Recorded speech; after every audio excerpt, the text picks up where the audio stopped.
When we talk about artificial intelligence, it's almost like we're talking about magic, right?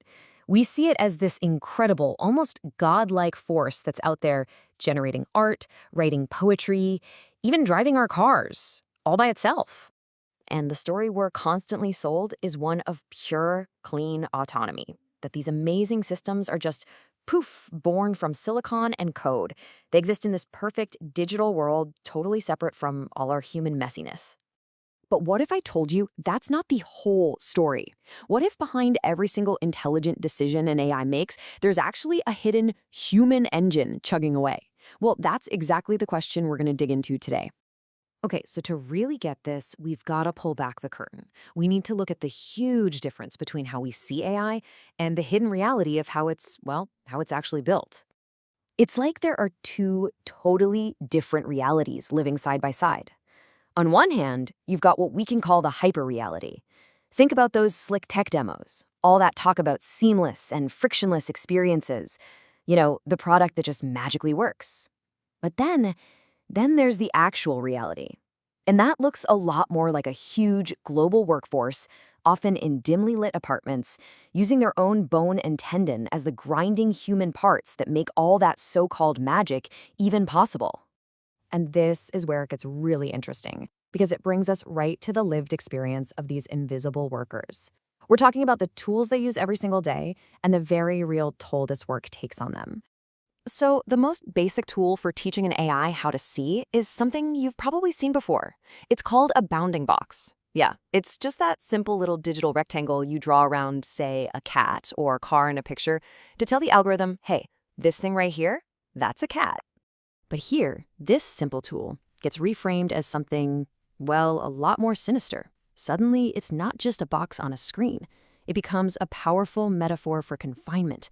The quote here says it all. The bounding box stops being a tool and becomes a cage, creating this feeling of digital claustrophobia.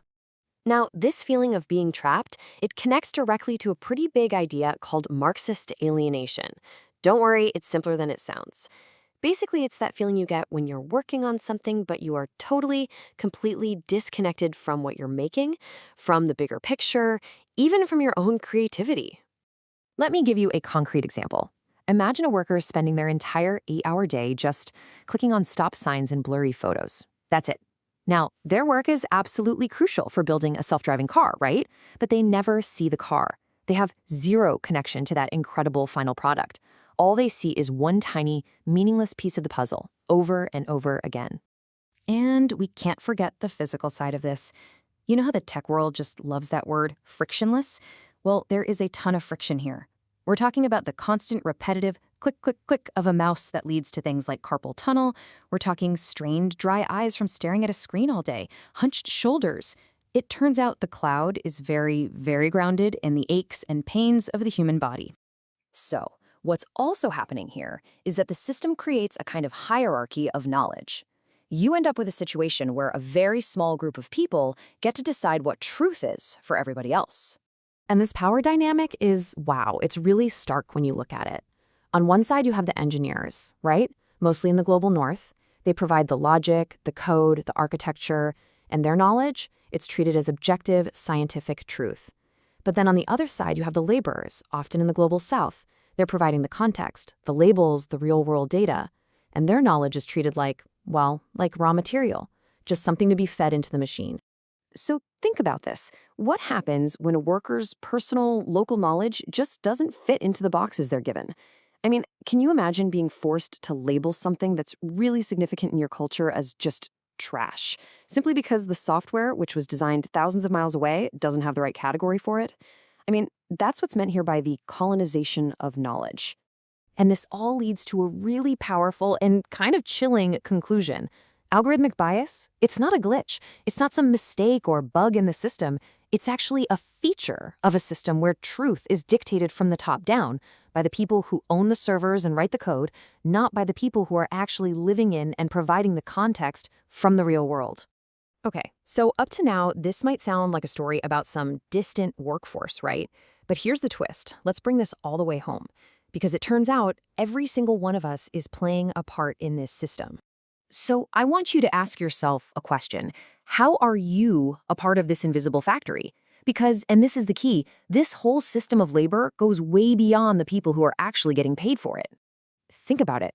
Every time you have to solve one of those CAPTCHAs, click all the squares with a crosswalk, you're not just proving you're human. You're actually labeling data for a self-driving car, and you're doing it for free. Every time you like a post on social media, you're training a recommendation engine. Every single time you tag a friend in a photo, you're helping to refine facial recognition software. What this all adds up to is that we're all working in what you could call a factory without walls.